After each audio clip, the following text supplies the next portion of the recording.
Hello, good afternoon, and welcome to episode 86 of Talking Asperger's with Andrew. My name's Andrew Marsh, and I'm autistic. My representation of autism is Asperger's syndrome, or type 1 autism, as they call it nowadays, and I don't like that definition, that description, but that's for another day. But I now work with employers to help them better manage people like me. How do I do that? Well, I used to be a geologist long before I knew I had Asperger's, but I've always known I was different. I used to be a geologist in the construction industry, mostly in consulting engineering. And so I look back on that now with my diagnosis and I say, okay, you didn't fit in particularly well. Some people made you feel welcome, some didn't. Sometimes you struggled, sometimes you didn't. You didn't. You had difficulties with certain things. So I look back on that and say, if I was coming into that sector now, starting a job in the construction industry or any job, how would I like to be managed? How would I like my team, my manager, my team leader, my boss to manage me so that I can be at my most effective and efficient best and do good work? So I've thought, well, there's some things that we can do. There's some very straightforward things that we can do, and I put them together in my 7 steps program.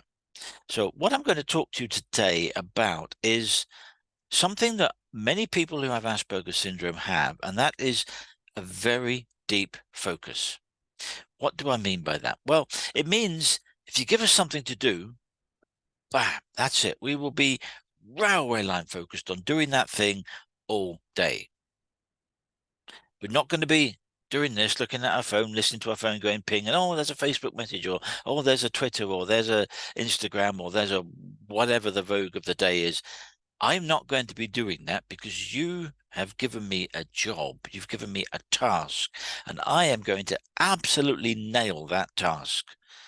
You've shown me how to do it. We've been through all the introductions and the briefing and how you want something done, and you give me a chance to answer questions. That's step 1 of my 7 steps program.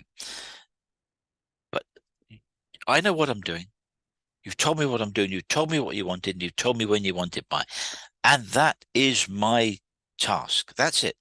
Not interested in the tittle tattle going around the office of what was on the football last night, or did you see that reality television program? No, I didn't. Honestly, trust me, they're hideous. They're the bane of television. If John Logie Baird was alive today, he would die of shame for what is being done to the medium that he created.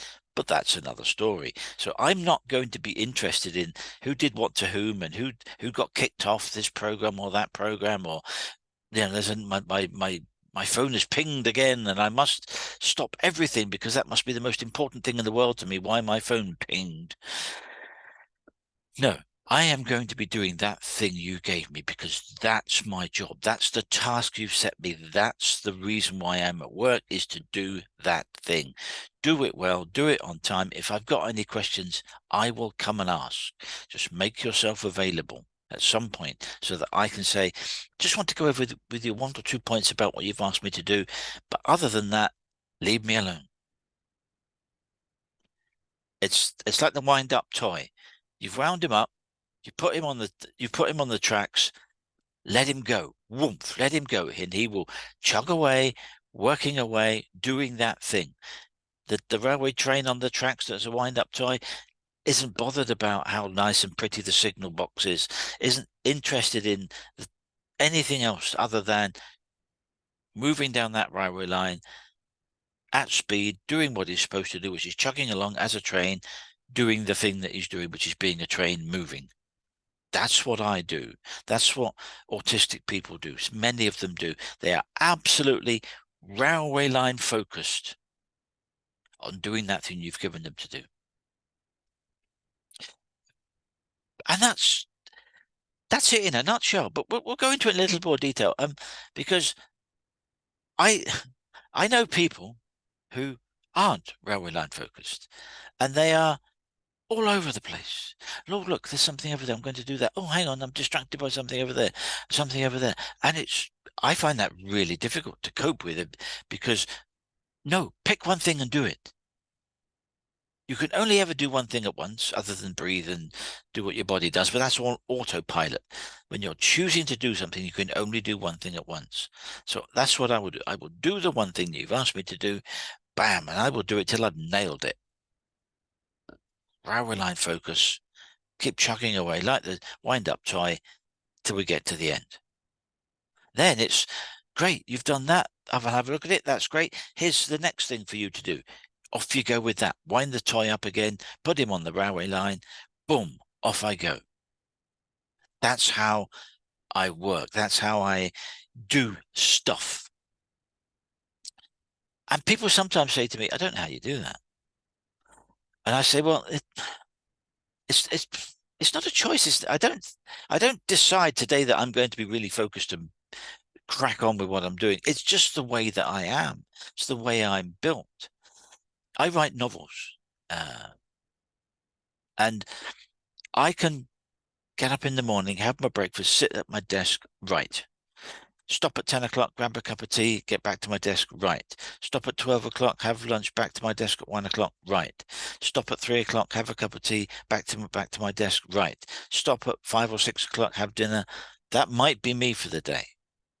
But there might be, actually, I'm on a roll today. I'm really going for it, and I want to get this next bit written. And so after dinner, 7 till 10 o'clock, I might write some more. And that's me being focused. That's me doing that thing, progressing that work, getting the word count up, doing the thing, telling the story, making progress, doing it well, being happy with it, moving on, moving forward, always going forward. That's what I do. And people say to me, I don't know how you do that. And I said, well, describe your day to me. Oh my word. It's different. It's different. Listening to someone who doesn't have that railway line focus and they describe their day, I find it very hard to even just listen to all the things that that distract them from doing the one thing that they're doing. Really don't understand that. And one of the things that we're particularly good at with that focus is repetitive tasks. Just like my writing, it's a repetitive task. Okay, you're writing new things every time what you're writing, but you're building a story, you're developing a story, you're developing characters and plot and situations that happen to your protagonist and all of those things. You're moving something forward towards a conclusion. Is repetitive. We're very good at repetitive tasks because if you've shown us, we know what we're doing, bam, we will do it. Whether that's working in accountancy. Accountancy is a great example, actually, of many of the things that people who have Asperger syndrome are good at. Not necessarily because they're accountants, but the process of being an accountant. In a nutshell, whether you're self-employed one-man band or you're a £100 million, £100 billion company, you have the same systems. You have the same thing. You will have expenses, which is the things that you need to spend money on to perform your business, to run your business. You'll have overheads. You'll have the office. You'll have the building. You'll have the factory. You'll have staff costs. You'll have costs associated with staff costs like superannuation, their pensions and their benefits and their holiday pay and their car if they get a car and their pension. And all of these things are things that are standard. If you go to a business and you've got employees, you will have these things as standard. They may be more of them in certain businesses, there may be less of them in other businesses. But in essence, you will have all of the same sorts of information. There will be the expenditure that the business has. There may be a business that requires raw materials from one end. You have to have something come into your business. You do something with it. You process it. You manufacture it. You change it in some way, and you make a product, or you make a component and send it down the line, and someone else makes the next part of the overall process. But you have an incoming information, incoming costs.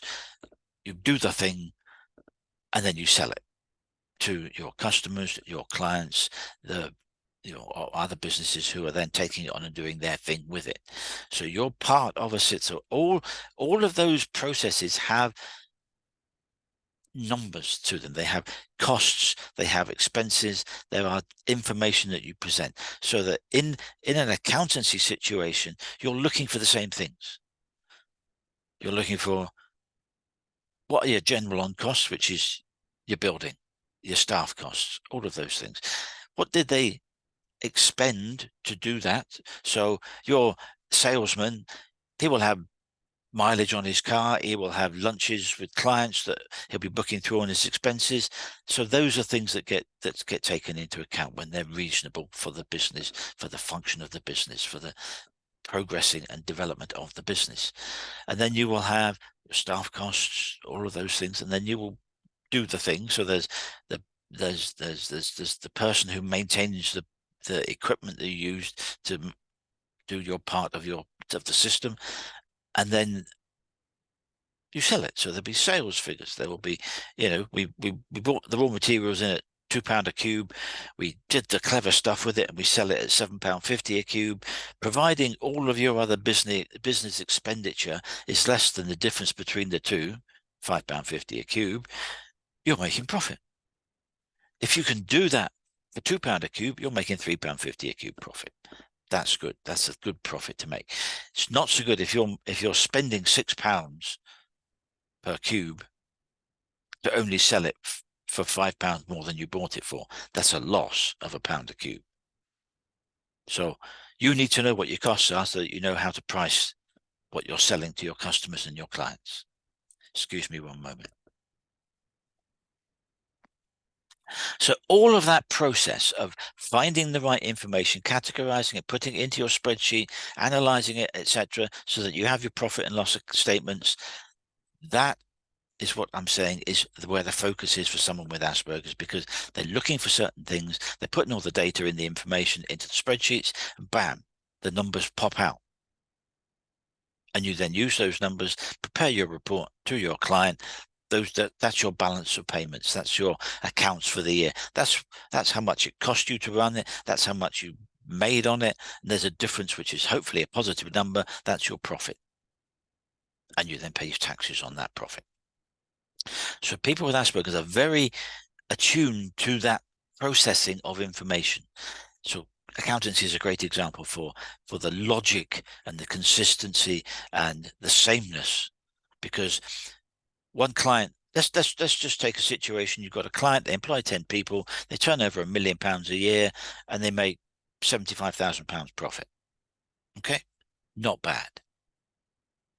7.5%. That's pretty good in this day and age.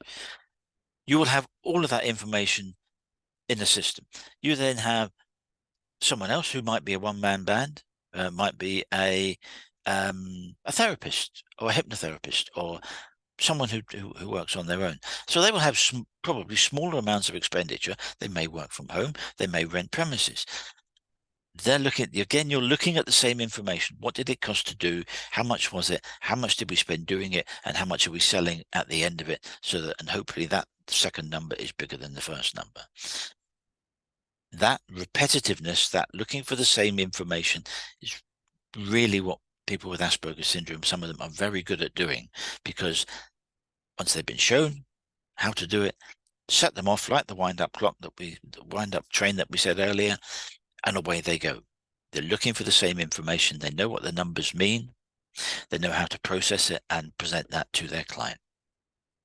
So that focus, that repetitive nature of the work, is bread and butter to many people on the spectrum, because I am certainly someone, it's all giving me something new to do. Don't give me the manual. Take the time and sit down with me and say, I'm going to show you what I want you to do. This is the program or the software that we're using. This is the raw information. We'll sit down and go through it. And I want you to do this, this, and this with it so that we have that output.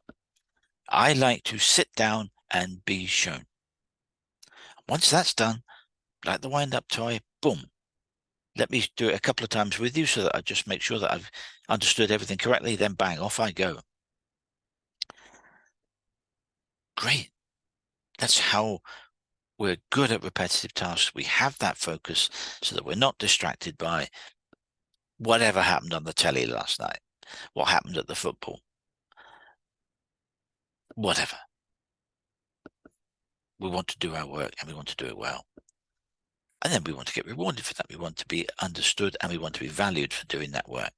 What else have I got down here? Teacher too much. Yeah.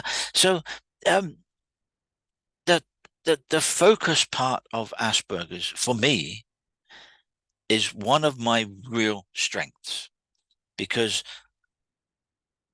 I'd be lost without it. If I don't think I could function if I had too many things going on at once. Now, we've all worked in situations where we've had a list of things to do, half a dozen things, 10 things, 20 things, whatever it is.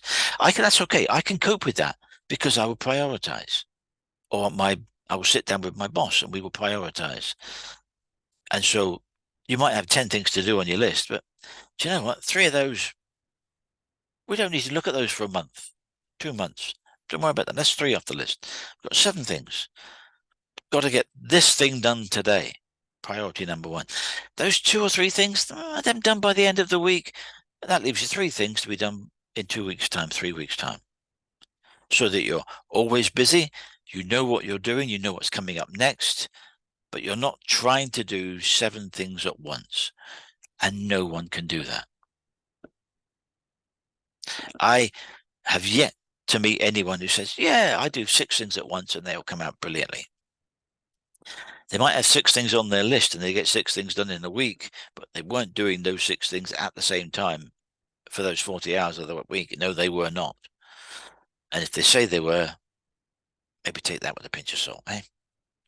So focus is a fantastic tool that many people with Asperger's syndromes can bring to employers, because in the modern day and age, if you spend time on social media and you spend time on LinkedIn is a great place to look at the professional story. It's social media for professionals. So you will find I uh, I have about 2,000 connections who are all HR people, human resources people. Not because I know human resources, but those are my clients. Human resources people are the sorts of people I want to approach to say, I would like to come and work in your business and explain to you and show you how to manage Asperger's syndrome. It's going to be the HR manager, is the person who's the gatekeeper that I have to have a negotiation with, have a discussion with. This is what I'm going to do. This is how much I'm going to charge you for it. So I might not be delivering to the HR manager, but as the HR manager is the person that I have to get through to get to the people that the teams that I am discussing with and training in my coaching programs. So I have over 2,000 people who are HR managers, HR directors in my LinkedIn profile. And so I see a lot of their posts. I see a lot of posts about LinkedIn, all relating to employment, current trends in employment, current trends in recruiting, current trends in training, and all sorts. And some of them are fascinating when you see what some companies are doing, and you will sit there and you think, "Oh my God, what have I just read? They've done what?" And you think that's not right. And someone is written an article or a feature about something that is where a company has got found out for making a mistake in the way they managed people. So I get a lot of that because it's good to keep up to date with what's going on in the environment that I'm working in. And so yes, I keep up to date with what's going on in with Asperger's and with autism at work and near university, but I also keep up to date with, or try to keep up to date with, what's going on in the world of HR. What's the big things? Who's doing well? Who's got caught out for doing something they really shouldn't have done? And what are the current trends? And so if you're doing that on LinkedIn, pay attention to some of those things that HR people are posting, because it's fascinating. It's absolutely fascinating what they're doing, what their businesses are doing, what the trends in their businesses are doing. Going slightly off track a bit today, but I want to tell you of an article I read in that came via Harvard Business School. So a well-respected leader in the business world and in academia This article was about neurodiversity and particularly Asperger syndrome in the workplace. And I've used this quote before, but I think it's that important that I want to share it with you today. And the quote is that one of the conclusions from this article about Asperger syndrome at work was, properly supported and in the right environment, people with Asperger syndrome can be up to 140% more efficient than their neurotypical colleagues. Now, there's quite a lot to unpack with that short statement. I'm going to leave the end for a moment because I want to come back to the beginning. And I'm going to ask you to send me a comment on what you think about the beginning of that finding from that research done and posted in Harvard Business School. I'm going to repeat it because it said properly supported and in the right environment. Okay. You're a business. You could be a business of one, you could be a business of 10,000 people or more. Why would you not properly support and have in the right environment every single one of your employees? Every single one. You're properly supporting them in the right environment so that they can be at their most effective best. If you're not doing that, your KPIs, your stats, your productivity is going to be on the floor, because you cannot employ someone and then just leave them, dump them in a corner, and expect them to do good work if they are sensitive to bright lights and you've got fluorescent strip lights that's flashing right above their head. How are they going to be able to focus and concentrate? Or you've got someone who is sensitive to noise and you've got them sitting next to the printer and the fax machine that's going, whoa, click, burr, bump, bump, bump, and then people come along and swear at it because it's jammed. How would you expect that person who's sitting next to that printer to be efficient? I am sure that you can all think of dozens of ways where a business that might be yours is not properly supporting people in the right environment. And if you are not properly supporting people in the right environment, you're failing. You're failing as a business because you're employing people and you're not giving them the right support. So that person might be brilliant at their job. Absolutely the best person you've ever interviewed for that job. But you haven't given them the tools to do it. So they're 20% efficient. They're bored. They're frustrated out of their box because they're not in the right environment and they're not being properly supported. So important in the modern workplace that all employers do that. And I'm going to tell you about the Equality Act of 2010, which is all about properly supporting people in the right environment. It is now a legal requirement to assess your workplace situation for all employees to find out how to support them so that they can be at their effective and productive best. Now, let's give a very simple example of someone who doesn't have Asperger's, the neurotypical person, and they've been with you for 3 years and their work's been fine. Their work's great. They're good. They're a good employee. They're reliable. They're repeatable. They do great work. You rarely have to pick them up about anything. They're in a car accident and they smash their back up, break their legs. They're in a mess. They're off work for 6 months. But they've finally had the physiotherapy and the post-operation treatment, and they have worked bloody hard for months to be able to walk, to be able to bend, to be able to pick things up, to be able to do, and they want to get back to work. But the chair that they had when they were at their desk is no longer suitable for them. And so the employer has to reassess that member of staff and say, How can we support you so that you can be at work being productive? Because if we can't do that, then you might as well be off for another 6 months. So you spend £200, £300 on the right supportive chair so that that person can be at work and be productive. They might not be as productive as they were, but they might be 90%. Your job is to get that chair so that that person can be back at work and you're supporting them to be able to do that. That's what you have to do. And if you don't, you can get prosecuted under the terms of the Equality Act of 2010 for not properly supporting people in the right environment so that they can do their job. The onus is on the employers to do that for every single employee. Interesting, isn't it? Have you thought about that? It's actually given me a title. I'm going to be doing a little a review of some of the things about the Employment Act, but that I've gone off track about from focus a little bit. But it's important to understand that for that person to be able to come back to work, they need support.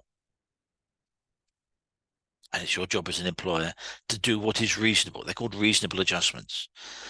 We're not necessarily saying you have to go the whole hog and spend tens of thousands of pounds to accommodate someone if that is unrealistic expectation on the employer. But you do have to go some way to be reasonable with your reasonable adjustments. And that becomes a balance between what is reasonable and what is not. So focus, really important thing that many people who have Asperger's syndrome are particularly good at. And that is great because they, as I've said earlier, give them a job, they will crack on with that job, they will get on with it. And they, as we've just established, they might be 140% more efficient than the person sitting next to them, providing you properly supported them in the right environment. And why wouldn't you do that? So, like the wind-up train, make sure the railway line tracks are straight and they're true, and there's no logs on the way, no barriers to them doing their job. Boom, set them off and off they go. That's about it for today. But if you've been enlightened by some of the things I've talked about today, and you're just curious about managing Asperger's syndrome in your business, and you're possibly sitting there thinking, I'm not sure that we're doing all this right, or is that really what we have to do? Or maybe this guy, Andrew Marsh, knows a little bit more about managing Asperger's syndrome than we do. If that's the case, please get in touch. You can get me on my website, which is aspergersmatters.com. There's a contact form on there, or you can email me at andrew@aspergersmatters.com. I would be delighted to have a free 30-minute consultation with you to see how I can help you, to see whether you need my help and if we're a fit. Because what is most important is that for your neurodivergent staff, your people who have Asperger's, people who have ADHD, OCD, and all of the other situations and conditions within neurodiversity, how you manage that. I can help because I've been the person who didn't fit in. I've been the person who wasn't supported. I've been the person who wasn't in the right environment. And I struggled to do my best. If that's you, or you just want to chat, please get in touch. Keep a lookout on tomorrow afternoon or thereabouts when I'll be posting the video to this on my YouTube channel. If you'd like to visit my YouTube channel, there are every single video from all of my previous 85 topics. So please check it out, have a look, like, subscribe, and comment. It helps my numbers, but there are bound to be things on there in the previous 85 episodes of this webinar that is relevant to you and can help you in some way. And If I can do that, that would be fantastic. So take care. See you next week, and keep a lookout on Friday or Saturday for what next week's topic will be. And I will be posting that on LinkedIn as usual as an event. So till next week, take care.